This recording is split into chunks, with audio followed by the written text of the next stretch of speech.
Hello to my dear students, SR BSc classes में आप सभी का स्वागत है। आज हम लोग बीएससी फर्स्ट सेमेस्टर के मोस्ट इंपॉर्टेंट क्वेश्चंस को देखने वाले हैं। जो क्वेश्चन तुम्हारे एग्जाम में ये समझ लीजिए हूबहू वैसे ही सेम तुम्हारे एग्जाम में मिलने वाले हैं। इन क्वेश्चन से बाहर एक भी क्वेश्चन आना बहुत ही ज्यादा मुश्किल है। हम लोग यहाँ पर लॉन्ग आंसर टाइप क्वेश्चन और शॉर्ट आंसर टाइप क्वेश्चंस के बारे में जानेंगे कि कौन से हमारे इस ईयर के लिए इंपॉर्टेंट क्वेश्चंस हैं। हम लोग इनकी प्रिपरेशन अगर अभी से करते हैं तो आने वाले टाइम में मींस जब हमारे एग्जाम होंगे उसके लिए हम बहुत ही अच्छा प्रयास कर सकते हैं कि उन्हें अच्छे से पढ़ सकते हैं और हम लोग ज़्यादा से ज़्यादा एग्जाम में मार्क्स को गेन कर सकते हैं। तो चलिए हम लोग यहाँ पर स्टार्ट करते हैं कि जो हमारे लॉन्ग आंसर टाइप क्वेश्चंस कैसे हैं, कौन से इंपॉर्टेंट हैं और कौन से हमारे एग्जाम में आ सकते हैं। यहाँ पर हम लोग देखते हैं कि जो लॉन्ग आंसर टाइप क्वेश्चंस हैं हमारे यहाँ जो एग्जाम होते हैं उनमें हमारे 6 लॉन्ग क्वेश्चंस आते हैं, जिनमें से हमें 3 क्वेश्चंस करने होते हैं। उनमें कई बार ऐसा भी होता है कि एक क्वेश्चन है उसके और में दूसरा क्वेश्चन दिया होता है, और कई बार ऐसा भी कर देते हैं कि हमारे सारे के सारे 6 क्वेश्चन दे देते हैं और उनमें से कोई भी 3 क्वेश्चंस करने के लिए बोला जाता है। तो ये दोनों फॉर्मेट तुम्हारे लिए अच्छे हैं क्योंकि तुम्हारे पास चॉइस मिल रही है। तो यहाँ पर हम लोग देख रहे हैं कि जो हमारे पास मोस्ट इंपॉर्टेंट क्वेश्चंस हैं जिन्हें हम पहले से अच्छे से पढ़ सकते हैं। तो यहाँ पर देखिए हमारा फर्स्ट क्वेश्चन दिया हुआ है, what is meant by dipole movement. Means dipole movement क्या है, डाइपोल मूवमेंट क्या होता है। यहाँ पर हम लोग इसे पहले एक्सप्लेन करेंगे और साथ में दिया है explain how the magnitude of dipole movement can give an idea about the structure of molecule and polarity of a bond. Means जो डाइपोल मूवमेंट है वो हमारे मॉलिक्यूल की स्ट्रक्चर और बॉन्ड की पोलरिटी में कैसे इनको एक्सप्लेन करता है। हम लोग जैसे मॉलिक्यूल की स्ट्रक्चर को देख रहे हैं, जैसे हमारा CO2 है, CO2 मॉलिक्यूल की स्ट्रक्चर हमारी लीनियर है, तो ये हमें कैसे पता चल रहा है। यहाँ पर हम लोग डाइपोल मूवमेंट का यूज करके CO2 की स्ट्रक्चर को डिफाइन करते हैं। जैसे हमारा वाटर मॉलिक्यूल है, वाटर मॉलिक्यूल की स्ट्रक्चर हमारी बेंट और बी शेप्ड होती है। यहाँ पर हम लोग डाइपोल मूवमेंट का यूज करके उसकी स्ट्रक्चर को डिफाइन कर रहे हैं। तो ऐसे ही कई सारे मॉलिक्यूल्स होते हैं जिनकी स्ट्रक्चर को हम डाइपोल मूवमेंट का यूज करके डिफाइन करते हैं। तो हमें यहाँ पर डाइपोल मूवमेंट को एक्सप्लेन करना है और साथ ही साथ हम लोग उन स्ट्रक्चर्स को भी बताएंगे जो डाइपोल मूवमेंट का यूज करके हम लोग उन्हें एक्सप्लेन करते हैं। जैसे हमारे पास सिस और ट्रांसफॉर्म है, तो इसमें किसका डाइपोल मूवमेंट ज्यादा होगा, या हमारे पास आर्थो, मेटा और पैरा आइसोमर्स हैं, तो इनमें आर्थो, मेटा, पैरा आइसोमर्स में किसका डाइपोल मूवमेंट ज्यादा होगा, इनको हमें यहाँ पर एक्सप्लेन करना है। ये बहुत ही अच्छा क्वेश्चन है, कई बार एग्जाम में आया हुआ है। पहले सेमेस्टर से पहले जब बीएससी सिंपली ऐसे ही होती थी, पार्ट 1, पार्ट 2, पार्ट 3 के अकॉर्डिंग, तब भी ये क्वेश्चन बहुत इंपॉर्टेंट था, कई बार एग्जाम में आया हुआ था। चलिए अब हम लोग सेकंड क्वेश्चन को देखते हैं। सेकंड क्वेश्चन हमारा है, what do you understand by hybridization. Means hybridization हमारा क्या होता है, हाइब्रिडाइजेशन से हम क्या समझते हैं। सिंपली आपने पहले से ही पढ़ा हुआ है कि हाइब्रिडाइजेशन को हम लोग हिंदी में क्या कहते हैं, संकरण। संकरण हमारा क्या है कि जब हमारे डिफरेंट एनर्जी के एटॉमिक ऑर्बिटल एक्साइटेड स्टेट में अपनी एनर्जी को मिक्स करके सेम एनर्जी के न्यू ऑर्बिटल्स का फॉर्मेशन करते हैं, उन्हें हम लोग हाइब्रिडाइजेशन कहते हैं। और यहाँ पर तुम्हें सबसे ज्यादा इंपॉर्टेंट ये पॉइंट ध्यान देना है कि हाइब्रिडाइजेशन हमारा इनऑर्गेनिक और ऑर्गेनिक में दोनों में दिया हुआ है और दोनों में थोड़ा सा उनका एक्सप्लेनेशन अलग अलग रहता है। जैसा हमारा जो ऑर्गेनिक में हाइब्रिडाइजेशन है उसमें हम कार्बन को डिफाइन करते हैं, कार्बन के हाइब्रिडाइजेशन को डिफाइन करते हैं, जो हमारा केवल 3 टाइप का होता है, sp, sp2 और sp3। लेकिन जब हम इनऑर्गेनिक का हाइब्रिडाइजेशन पढ़ते हैं या इनऑर्गेनिक में पढ़ते हैं तो हमें वहां पर बहुत अच्छे से ध्यान देना है। हम लोग वहां पर sp, sp2, sp3 और इनके साथ साथ में sp3d, sp3d2, sp3d3 और एक हमारा रहता है dsp2 means square planar complexes के लिए, इन्हें भी हमें पढ़ना होता है। इनके एग्जाम्पल्स भी हमें देखने होते हैं और हमें उनकी स्ट्रक्चर को भी डिफाइन करना होता है कि इनकी स्ट्रक्चर कैसी है। जैसे आपको मालूम होगा, जैसे हमारा PCl5 है, इसकी स्ट्रक्चर हमारी ट्राइगोनल बाइपिरामिडल है, तो वो हम हाइब्रिडाइजेशन से डिफाइन करेंगे। जैसे हमारे में मीथेन है, मींस हमारा CH4 दिया है, इसकी स्ट्रक्चर टेट्राहेड्रल होती है, ये भी हम लोग कैसे डिफाइन करेंगे, पहले हम लोग हाइब्रिडाइजेशन फाइंड करेंगे, उसके बाद हम इस स्ट्रक्चर को डिफाइन करेंगे। तो ये बहुत ही अच्छा क्वेश्चन है, बहुत ही इंपॉर्टेंट क्वेश्चन है और इस क्वेश्चन के बेसिस पर तुम्हारे में केवल स्ट्रक्चर्स भी दी जा सकती हैं कि ये हमारा PCl5 है, SF6 है, इनकी स्ट्रक्चर को डिफाइन करो, ऐसा भी क्वेश्चन अलग से आ सकता है। ये बहुत ही इंपॉर्टेंट क्वेश्चन है। चलिए हम लोग थर्ड क्वेश्चन को देखते हैं। थर्ड में हमारा दिया है discuss in brief the valency shell electron pair repulsion theory means VSEPR theory. Most important question है जो बेस्पर थ्योरी क्वेश्चन है, जो हमारा ये क्वेश्चन है, ये हमारा हाइब्रिडाइजेशन के बाद हम कुछ ऐसे मॉलिक्यूल्स को पढ़ते हैं जिनकी स्ट्रक्चर रेगुलर नहीं होती, मींस उनकी स्ट्रक्चर्स में लोन पेयर बॉन्ड पेयर और बॉन्ड पेयर के रिपल्शन के कारण उनकी शेप डिस्टॉर्टेड हो जाती है। मींस हमारा जो हाइब्रिडाइजेशन होगा, मींस हमारा sp3 हाइब्रिडाइजेशन है तो उसमें टेट्राहेड्रल शेप होनी चाहिए, लेकिन यहाँ पर शेप क्या होगी, चेंज हो जाएगी। जैसे सिंपली आपने देखा होगा अमोनिया और वाटर के केस में क्या होता है, वाटर के केस में जो हमारा ऑक्सीजन है उसका हाइब्रिडाइजेशन sp3 आता है, लेकिन यहाँ पर स्ट्रक्चर वाटर की टेट्राहेड्रल ना होकर हमारी यहाँ पर कैसी स्ट्रक्चर हो जाती है, बेंट स्ट्रक्चर हो जाती है, या हम इसे कहेंगे कि ये स्ट्रक्चर बी शेप हो जाती है। क्यों? क्योंकि इसमें लोन पेयर है, लोन पेयर के रिपल्शन के कारण क्या होगी, शेप चेंज हो जाएगी। आपको इन चीजों को यहाँ पर देखना होगा। जैसे हम लोग यहाँ पर SF4 NH2 negative NH4 positive ClF3 आपने पढ़ा होगा, ClF3 की स्ट्रक्चर कैसी होती है, ClF3 की स्ट्रक्चर हमारी टी शेप होती है, मींस टी के आकार की इनकी स्ट्रक्चर होगी। यहां पर हम लोगों ने देखा है SF4 की स्ट्रक्चर कैसी होगी, हम लोग हाइब्रिडाइजेशन निकालेंगे तो उसमें हाइब्रिडाइजेशन निकलेगा sp3d मींस ट्राइगोनल बाइपिरामिडल, लेकिन यहां पर जो SF4 है इसकी स्ट्रक्चर हमें कैसी दिखाई देती है, यहां पर हमें SF4 की स्ट्रक्चर शीशॉ मींस जो झूला नहीं होता है शीशॉ, उसकी तरह हमें दिखाई देती है। तो यहां पर हमें इन चीजों को भी अच्छे से पढ़ना होगा। यहां पर हमारे में दिया I3 नेगेटिव, इसकी शेप कैसी होगी, यहां पर शेप लीनियर होगी। यहां भी हमें क्या करना होगा, वेस्पर थ्योरी का यूज करके स्ट्रक्चर को दिखाना है और स्ट्रक्चर को डिफाइन करना होगा। ये हमारे लिए कई सारे क्वेश्चंस ऐसे हैं जो एग्जाम में अलग से भी पूछे जा सकते हैं, वहां पर मेंशन नहीं करेंगे कि ये वेस्पर थ्योरी का क्वेश्चन है, वो केवल इन मॉलिक्यूल्स या आयंस को देंगे और उनकी स्ट्रक्चर को पूछ सकते हैं। तो आपको इस टाइप से भी इन्हें तैयार करना है कि यहाँ पर थ्योरी की जगह पे हमें स्ट्रक्चर ही डिफाइन करनी होगी, तो भी हम इन्हें अच्छे से एक्सप्लेन कर पाए। नेक्स्ट हमारा 4th नंबर का क्वेश्चन है, discuss the molecular orbital theory of chemical bonding means chemical bonding की मॉलिक्यूलर ऑर्बिटल थ्योरी को एक्सप्लेन करना है। ये हमारा मोस्ट इंपॉर्टेंट क्वेश्चन है। ये जनरली तुम्हारा ये होगा कि हर बार एग्जाम में आता है, क्योंकि इसमें मॉलिक्यूलर ऑर्बिटल डायग्राम्स हमें बनाने होते हैं, और मॉलिक्यूलर ऑर्बिटल डायग्राम्स के लिए हमें पहले क्या मालूम होना चाहिए, हमें पहले जो एटम्स दिए हैं उनका एटॉमिक नंबर मालूम हो। एटॉमिक नंबर के बाद हम लोग उनका इलेक्ट्रॉनिक कॉन्फ़िगरेशन करते हैं, इलेक्ट्रॉनिक कॉन्फ़िगरेशन के बाद हम लोग मॉलिक्यूल्स का जो इलेक्ट्रॉनिक कॉन्फ़िगरेशन है उसे करते हैं, और हम लोग यहाँ पर जो हमारा MOT डायग्राम है उसे बनाते हैं और उनमें इलेक्ट्रॉन्स की फिलिंग करते हैं। यहाँ पर हम bonding non bonding molecular orbitals को देखते हैं और हम उनका बॉन्ड ऑर्डर फाइंड करते हैं। जनरली यहाँ पर जो हमारे मॉलिक्यूल्स हैं ये होमोन्यूक्लियर और हेटेरोन्यूक्लियर, ये हमारा ऐसा क्वेश्चन कई बार एग्जाम में आता है, लेकिन बच्चों को ये कंफ्यूजन होती है कि होमोन्यूक्लियर मॉलिक्यूल्स क्या होंगे या हेटेरोन्यूक्लियर मॉलिक्यूल्स क्या होंगे, या वो लोग इसे समझते भी नहीं है और ऐसे ही छोड़ देते हैं, क्योंकि हमने होमोन्यूक्लियर और हेटेरोन्यूक्लियर तो पढ़ा ही नहीं है। हमने O2 की स्ट्रक्चर पढ़ी है, हमने N2 की स्ट्रक्चर पढ़ी है, हमने NO की स्ट्रक्चर पढ़ी है मींस मॉलिक्यूलर ऑर्बिटल डायग्राम पढ़ा है, और हमने यहाँ पर CO का डायग्राम पढ़ा हुआ है, लेकिन हमने होमोन्यूक्लियर और हेटेरोन्यूक्लियर नहीं पढ़े हैं। तो आपको ध्यान देना है, होमो का मतलब क्या होता है, समान। जैसे हमारा O2 है, N2 है, B2 है, F2 है, ये हमारे होमोन्यूक्लियर में आ जाएंगे, और जो हमारे हेटेरोन्यूक्लियर होंगे उनमें हमारे वो मॉलिक्यूल्स रहेंगे जिनमें एटम्स डिफरेंट होते हैं, जैसे CO, NO पॉजिटिव, ये हमारे क्या हो जाएंगे, हेटेरोन्यूक्लियर में आ जाएंगे। तो यहाँ पर अगर हमारे पास मेंशन नहीं किया हुआ है और सिंपली होमो और हेटेरोन्यूक्लियर दिया है, तो भी हम लोग क्या करेंगे, उसे अच्छे से यहाँ पर से समझ के हम लोग उन्हें भी आसानी से एक्सप्लेन कर सकते हैं।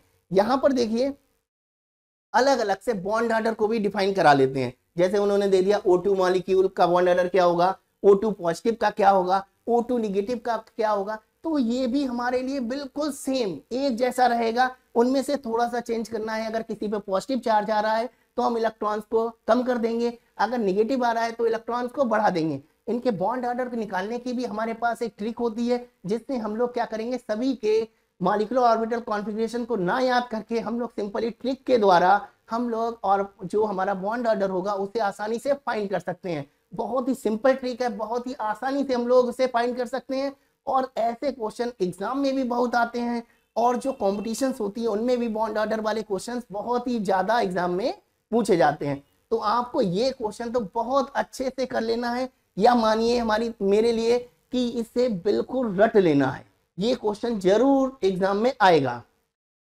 अब देखिए नेक्स्ट हमने क्वेश्चन दिया है, what do you mean by ionisation potential, means ionisation potential क्या है, on what factors does it depend and how does it change in a group and in a period, means हमारा आयनोजेशन potential क्या है, इनको प्रभावित करने वाले फैक्टर्स कौन से हैं, और ग्रुप और पीरियड में इनका वेरिएशन क्या होता है। तो आपने देखो पहले से ही पढ़ा हुआ है, 12th में भी ये पढ़ा हुआ है कि अगर हम किसी गैसियस आइसोलेटेड एटम के आउटर मोस्ट शेल से एक इलेक्ट्रॉन को निकालते हैं तो उसके लिए हमें कुछ एनर्जी की क्या होती है, रिक्वायरमेंट होती है। उस एनर्जी को हम लोग क्या कहते हैं, आयनोजेशन पोटेंशियल। मतलब हमारा क्या है कि आउटर मोस्ट शेल से एक इलेक्ट्रॉन को रिमूव करने में जितनी एनर्जी की रिक्वायरमेंट होगी वो हमारी आयनोजेशन पोटेंशियल होती है। और हम लोगों ने पढ़ा है कि अगर पीरियोडिक टेबल में लेफ्ट से राइट जाएंगे तो आईपी क्या होता है, बढ़ता जाता है, टॉप टू बॉटम आने पर घटता जाता है। लेकिन इनमें भी क्या है, कुछ वेरिएशंस होते हैं, मींस हम लोग इन्हें एक्सेप्टेंस के रूप में पढ़ते हैं। जैसे हमारा नाइट्रोजन है, उसका आयनोजेशन पोटेंशियल ऑक्सीजन से ज्यादा होता है, लेकिन अगर हम फैक्टर्स को देखें, मतलब वेरिएशन को देखें, तो हमारे में क्या हुआ, लेफ्ट टू राइट बढ़ रहा है। लेकिन नाइट्रोजन और ऑक्सीजन के केस में क्या हुआ कि जो आयनोजेशन पोटेंशियल है वो हमारा नाइट्रोजन को ऑक्सीजन के कंपेयर में ज्यादा हो गया। तो आपको इन फैक्टर्स को भी अच्छे से ध्यान रखना है।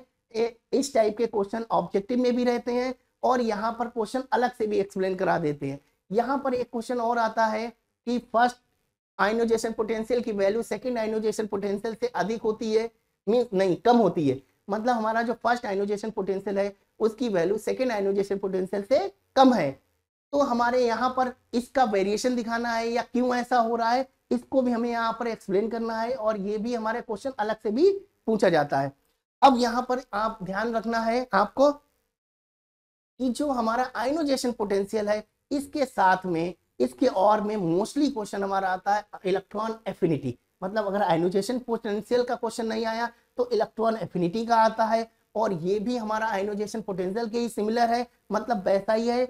और यहाँ पर भी हमारे वैसे ही फैक्टर्स रहेंगे जो हम लोग आयनोजेशन पोटेंशियल में देखते हैं। लेकिन क्या है, केवल डेफिनेशन चेंज हो जाती है। वहां पर एनर्जी देनी हो रही थी, यहाँ पर क्या होगी, एनर्जी रिलीज होती है। वहां पर हमें इलेक्ट्रॉन निकालना था, यहाँ पर इलेक्ट्रॉन को डालना होता है आयनोजेशन इलेक्ट्रॉन एफिनिटी में। आप ये चीज ध्यान रखेंगे, ये भी हमारा मोस्ट इंपॉर्टेंट क्वेश्चन है, तो हमने यहाँ पर इसे और में मेंशन किया हुआ है। ठीक है, तो मतलब अगर आयनोजेशन पोटेंशियल नहीं आया तो हमारा इलेक्ट्रॉन एफिनिटी का क्वेश्चन बनता है, और अगर इलेक्ट्रॉन एफिनिटी नहीं आया तो हमारा आयनोजेशन पोटेंशियल का क्वेश्चन यहाँ पर बन जाता है। चलिए नेक्स्ट क्वेश्चन हम लोग देखते हैं। नेक्स्ट क्वेश्चन हमारा दिया है, right A short notes on. देखिए यहाँ पर हम लोग यहाँ से ऑर्गेनिक के कुछ टॉपिक्स स्टार्ट कर रहे हैं। ऑर्गेनिक में कोई भी ऐसा टॉपिक नहीं होगा जो पूरा एक ही क्वेश्चन में दिया हो, क्योंकि देखिए यहाँ पर छोटे छोटे क्वेश्चन हैं।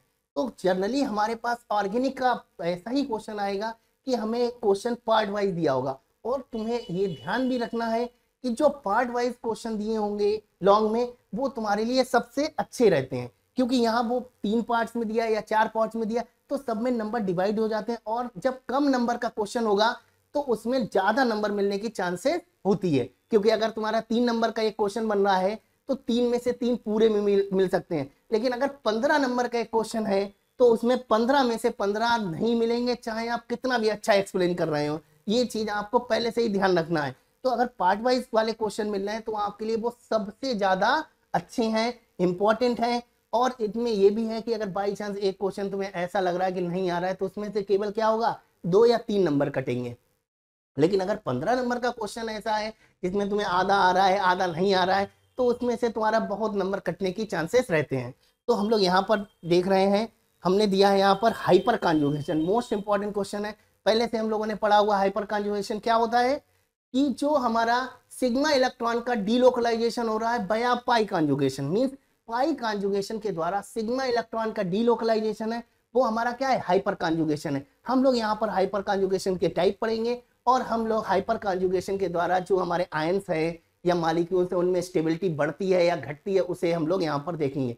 जैसे हम लोग देखते हैं कि जो हमारा कार्बोकैटायन है 1 डिग्री कार्बोकैटायन है, 2 डिग्री कार्बोकैटायन है, 3 डिग्री कार्बोकैटायन है, तो जो हमारा 3 डिग्री कार्बोकैटायंस हैं उनकी स्टेबिलिटी हमारी 2 और 1 के कंपेयर में ज़्यादा होती है। उनका कारण क्या है कि हाइपर कॉन्जुगेटिंग स्ट्रक्चर्स ज़्यादा होंगे। अगर जिसकी हाइपर कॉन्जुगेटिंग स्ट्रक्चर ज़्यादा है उनकी स्टेबिलिटी ज़्यादा है। फिर हम लोग यहाँ पर क्लेथरेट्स और चार्ज ट्रांसफर को कॉम्प्लेक्सेस को पढ़ेंगे। ये भी हमारे लिए बहुत मोस्ट इंपॉर्टेंट क्वेश्चन है। क्लेथरेट्स भी हमारे लिए कई बार क्वेश्चन एग्जाम में आया हुआ है। ऐसे ही हमारा चार्ज ट्रांसफर कॉम्प्लेक्स है जो हमारे लिए मोस्ट इंपॉर्टेंट क्वेश्चन के रूप में है। नेक्स्ट हमारा क्वेश्चन है discuss the following in brief. Means हमें फॉलोइंग जो हमारे टॉपिक दिए हैं उन्हें हमें ब्रीफ में एक्सप्लेन करना है। देखिए पहला हमारा दिया है homolytic and heterolytic bond fission. Means हमारा जैसे कोवेलेंट बॉन्ड है वो अगर हमारा ब्रेक होगा तो वो 2 टाइप से ब्रेक हो सकता है, या तो उनमें होमोलिटिक बॉन्ड फिशन हो या उसमें हेट्रोलिटिक बॉन्ड फिशन हो। अगर होमोलिटिक बॉन्ड फिशन हो रहा तो उसमें फ्री रेडिकल्स का फॉर्मेशन होगा। अगर हमारा हेट्रोलिटिक बॉन्ड फिशन हो रहा तो उसमें हमारे में आयंस का फॉर्मेशन होता है, मीन्स कार्बोनियम आयन या कार्बन आयन। तो हमें यहाँ पर रिएक्शन इंटरमीडिएट भी ध्यान रखना है और हमें अलग से होमोलिटिक हेट्रोलिटिक बॉन्ड फिशन भी यहाँ पर ध्यान रखना है। सेकेंड हमने दिया है कार्बोकैटायन एंड कार्बेनाइन। मीन्स जो हमारा अभी हम लोगों ने बताया कि जब हेट्रोलिटिक बॉन्ड फिशन होगा तो हमारे में कार्बोनियम आयन और कार्बन आयन का फॉर्मेशन होता है, तो इन्हें अलग से डिफाइन करना है। इसमें हम लोग कार्बोकैटायन के बारे में बताएंगे, उनके फॉर्मेशन को देखेंगे, उनकी स्टेबिलिटी को डिफाइन करेंगे। बिल्कुल सेम हमारा कार्बन आयन भी रहेगा, उनमें हम लोग स्ट्रक्चर, उनके फॉर्मेशन और उनकी स्टेबिलिटी को एक्सप्लेन करेंगे। नेक्स्ट हमारा है कर्व्ड एरो नोटेशन। मतलब हम लोग कर्व एरो के अकॉर्डिंग हम लोग जैसे रिएक्शन में दिखाते हैं तो उसे हमें एक्सप्लेन करना होगा कि कर्व हमारा कैसे बन रहा है, या कर्व का एरो का हेड किस साइड में रहेगा या एरो की बैक किस साइड में रहेगी और इलेक्ट्रॉन का ट्रांसफर कैसे होगा, वो हम लोग कर्व एरो नोटेशन में पढ़ेंगे। 8th हमारा दिया हुआ है डिफाइन द फॉलोइंग टर्म। यहाँ पर हमें ऑप्टिकल एक्टिविटी, स्टीरियोजेनिक सेंटर और इनांसियोमर डायस्टीरियोमर को देखना है। ये हमारे बहुत ही इंपॉर्टेंट क्वेश्चन है। हमारा अगर हम लोग स्टीरियो केमिस्ट्री पढ़ते हैं तो सबसे पहला हमारा टर्म ऑप्टिकल एक्टिविटी ही आता है। ऑप्टिकल एक्टिविटी क्या होता है कि वे सब्सटेंस जो प्लेन पोलराइज्ड लाइट को रोटेट करने की टेंडेंसी रखते हैं ऑप्टिकल एक्टिव कंपाउंड, और इस फिनोमेना को हम लोग ऑप्टिकल एक्टिविटी कहते हैं। तो इस टाइप से क्वेश्चन बहुत ही अच्छे हैं एग्जाम में, इन्हीं टाइप से क्वेश्चन तुम्हारे आने वाले भी हैं। यहाँ पर हम लोग देख रहे हैं स्टीरियोजेनिक सेंटर, इनांशियोमर और डायस्टीरियोमर। ये शॉर्ट नोट्स मोस्ट इंपॉर्टेंट है, कई बार एग्जाम में पूछा गया है, आप लोग इसे बहुत अच्छे से पढ़ के जाएंगे। नेक्स्ट हमारा दिया है right A short notes on. ये दिया है आरएस नॉमेनक्लेचर। यहाँ पर हमने अलग से आरएस को मेंशन किया। आपको थोड़ा सा डीएल के बारे में भी पढ़ना होगा, और इसके बाद आरएस के बाद जो हमारा नेक्स्ट इंपॉर्टेंट टॉपिक रहता है वो इजेड नॉमेनक्लेचर। इनमें से जरूर एग्जाम में क्वेश्चन आते हैं। यहाँ पर हमने आरएस नॉमेनक्लेचर दिया, इसका मतलब ये नहीं कि हम लोग केवल थ्योरी में पढ़ेंगे। इनमें हम लोग कुछ जो हमारे कंपाउंड्स दिए होंगे उनमें हम आरएस निकालना भी सीखेंगे कि कौन से हमारे आर कॉन्फ़िगरेशन शो कर रहे हैं मॉलिक्यूल, कौन से हमारे एस मॉलिक्यूल शो कर रहे हैं, या हमारे में अगर हम इजेड नॉमेनक्लेचर देखेंगे तो कौन सा ई शो करेगा, कौन सा जेड शो करेगा। इन्हें भी हमें अच्छे से पढ़ के जाना है और इनके हमें अच्छी सी प्रैक्टिस करनी होगी, क्योंकि यहाँ पर हमारा आर और एस है, इनके लिए हमें सीक्वेंस रूल पढ़ना होता है और सीक्वेंस रूल के लिए कुछ हमारे रूल्स दिए हैं जिन्हें हमें ध्यान रखना है, उसके अकॉर्डिंग हम आरएस नॉमेनक्लेचर को डिफाइन करते हैं। नेक्स्ट हमारा है बोल्डन इन्वर्सन। मोस्ट इंपॉर्टेंट है ये बोल्डन इन्वर्सन, शायद लास्ट ईयर एग्जाम में भी आया हुआ है। टी हमारा है conformational analysis of ethane and n butane. मतलब एथेन और एन ब्यूटेन के कन्फर्मेशनल एनालिसिस देखना है। और यहाँ पर हम लोग यहाँ पर जो स्ट्रक्चर्स को देखेंगे एथेन को, जिसमें हम लोग एथेन और इनके स्टेगर्ड फॉर्म और इक्लिप्स फॉर्म को देखते हैं। जैसे हमारे एन ब्यूटेन है, इनमें 6 स्ट्रक्चर बनती हैं, 3 हमारी स्टेगर्ड बनती हैं, 3 हमारी इक्लिप्स बनती हैं। लेकिन उनमें भी हमारा क्या होता है, फुल्ली इक्लिप्स एक स्ट्रक्चर होती है, एक फुल्ली स्टेगर्ड होती है। जो हमारी फुल्ली स्टेगर्ड वो स्ट्रक्चर है वो सबसे ज़्यादा स्टेबल, और फुल्ली इक्लिप्स्ड होगी वो हमारी सबसे कम स्टेबल होती है। लास्ट क्वेश्चन है what do you understand bye hardware and software of a computer. Means हमारे कंप्यूटर में हार्डवेयर सॉफ्टवेयर क्या है, इनके बारे में क्वेश्चन रहेगा। और ऐसा क्वेश्चन 1 या 2 जरूर एग्जाम में रहते हैं, तो इन्हें अच्छे से समझ लेना है, हार्डवेयर सॉफ्टवेयर के बारे में पढ़ लेना, और ऐसा क्वेश्चन एग्जाम में आ भी सकता है। ये हमारे इतने लॉन्ग आंसर टाइप क्वेश्चन रहे हैं। चलिए अब हम short and very short answer type questions को देखते हैं। यहाँ पर एग्जाम में हमारे में 2 शॉर्ट आंसर और 3 हमारे वेरी शॉर्ट आंसर्स पूछे जाते हैं। तो यहाँ पर हमारा पहला क्वेश्चन दिया है रेजोनेंस। यहाँ रेजोनेंस को हमें एक्सप्लेन करना होगा कि रेजोनेंस क्या है, रेजोनेंस के मतलब किस टाइप से हम लोग रेजोनेंस को एक्सप्लेन करते हैं, या रेजोनेंस के क्या क्या हमारे रूल्स हैं रेजोनेंस स्ट्रक्चर बनाने के, हमें वो बताने और हमें रेजोनेंस के एग्जांपल्स देने हैं। यहाँ पर रेजोनेंस एनर्जी को भी हम लोग डिफाइन कर सकते हैं। सेकेंड हमारा है फजान रूल। फजान रूल में हम लोग पोलराइजेशन को पढ़ रहे हैं, मतलब पढ़ते हैं, और उसमें हम लोग जो हमारे आयंस हैं उनके करेक्टर को या फैक्टर्स को देखते हैं कि जैसे हमारा कैटायन है तो उसका साइज छोटा होना चाहिए, एनायन का साइज बड़ा होना चाहिए, कैटायन पर हाई पॉजिटिव चार्ज हो, एनायन पर हाई नेगेटिव चार्ज हो, उसके अकॉर्डिंग हम लोग यहाँ पर पोलराइजेशन को देखते हैं, समझते हैं, कोवेलेंट करेक्टर को देखते हैं।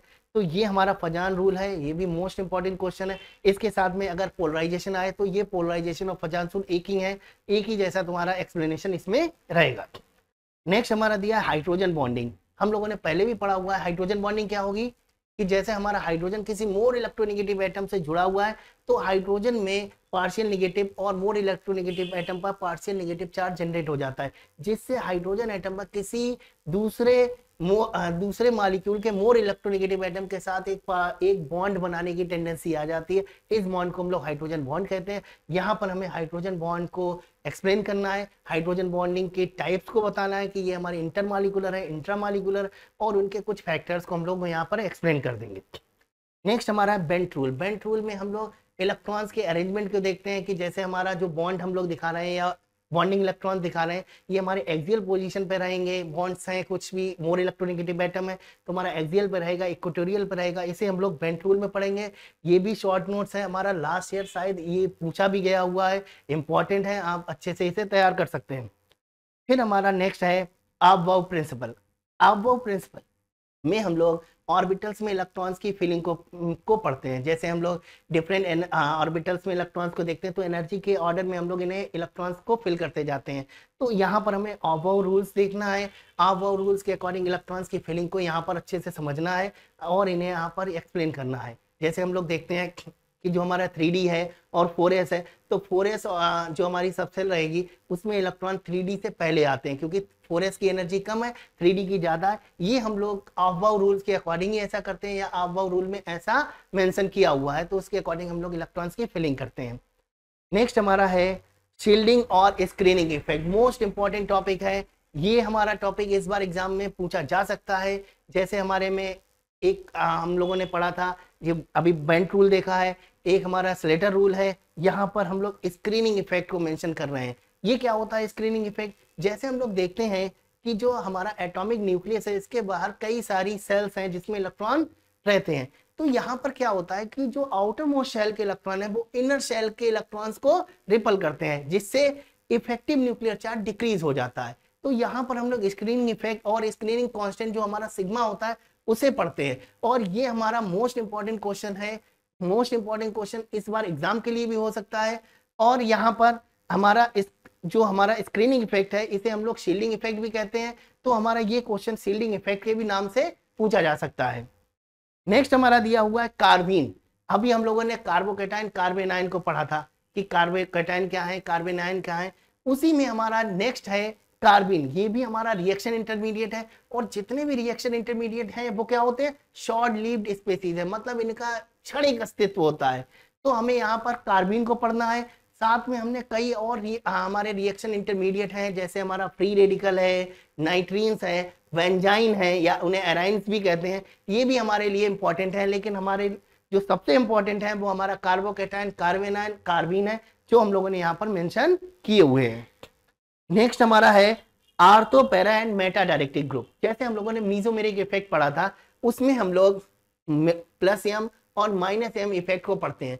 जो हमारे प्लस एम इफेक्ट के ग्रुप हैं जो क्या कर रहे हैं इलेक्ट्रॉन को अपने से दूर पुश करते हैं, वो हमारे प्लस एम इफेक्ट के ग्रुप होते हैं। जो इलेक्ट्रॉन को अपनी ओर पुल करते हैं वो माइनस एम इफेक्ट के ग्रुप होते हैं। तो यहाँ पर हम लोग उन ग्रुप के साथ में आर्थो पैरा डायरेक्टिंग ग्रुप भी पढ़ेंगे। मींस वे ग्रुप जो आर्थो पोजीशन पर इलेक्ट्रॉन डेंसिटी को बढ़ा देंगे वो हमारे आर्थो पैरा डायरेक्टिंग ग्रुप, और वे ग्रुप जो हमारे मेटा पोजीशन पर इलेक्ट्रॉन डेंसिटी को बढ़ाते हैं हमारे मेटा डायरेक्टिंग ग्रुप होंगे। इन्हें हमें यहाँ पर पढ़ना है। यहाँ पर हमें अलग से भी पूछा जा सकता है कि कौन से एक्टिवेटिंग और डीएक्टिवेटिंग ग्रुप है, वो भी हमारे यहीं पर मेंशन किए जाते हैं और यहीं से हम लोग उन्हें एक्सप्लेन भी कर सकते हैं। नेक्स्ट हमारा है सिग्मा एंड पाई बॉन्ड। मतलब सिग्मा बॉन्ड और पाई बॉन्ड क्या होते हैं, सिग्मा बॉन्ड और पाई बॉन्ड में कौन स्ट्रॉन्ग बॉन्ड है, सिग्मा बॉन्ड कैसे बनते हैं, पाई बॉन्ड कैसे बनते हैं, तो यहाँ पर हमें ये टॉपिक एक्सप्लेन करना होगा। हम लोगों को मालूम है कि हमारे जो सिग्मा बॉन्ड है वो पाई बॉन्ड से क्या होते हैं, स्ट्रॉन्ग बॉन्ड है। सिग्मा बॉन्ड हमारे हेड ऑन ओवरलैपिंग से बनते हैं और पाई बॉन्ड हमारे बीच जो लेटरल ओवरलैपिंग या साइड वाइज ओवरलैपिंग है उससे बनते हैं। तो हमारे सिग्मा स्ट्रॉन्ग है, पाई वाले क्या होते हैं, वीक हो गए। तो यहाँ पर हमें इस टॉपिक को यहाँ एक्सप्लेन करना होगा। नेक्स्ट हमारा दिया है रेसिमाइजेशन, मींस रेसिमिक मिक्सचर का फॉर्मेशन। यहाँ पर हम लोग देखते हैं कि जैसे हमारा इनॉन्शियमर है, एक हमारा इनॉन्शियमर लिया, उसकी हमने मिरर इमेज बनाई, तो एक हम लोग क्या करें, उसकी प्लस फॉर्म ले रहे हैं, तो उसकी मिरर इमेज हमारी क्या होगी, माइनस फॉर्म हो जाएगी। जो हमारा रेसिमिक मिक्सचर है वो हमारे दो इनॉन्शियमर का इक्विमोलर मिक्सचर होता है, मतलब उसमें प्लस फॉर्म और माइनस फॉर्म दोनों 50-50% होती है, जिसे हम लोग रेसिमिक मिक्सचर कहते हैं। तो यहाँ पर हमारा जो रेसिमिक मिक्सचर का टॉपिक है मोस्ट इंपॉर्टेंट है, एग्जाम में आने के चांसेस बहुत ही ज्यादा है, तो इन्हें अच्छे से आपको पढ़ लेना है। नेक्स्ट हमारा दिया है कंफर्मेशन ऑफ साइक्लोहेक्सेन। साइक्लोहेक्सेन के कंफर्मेशन को हमें यहाँ पर देखना है।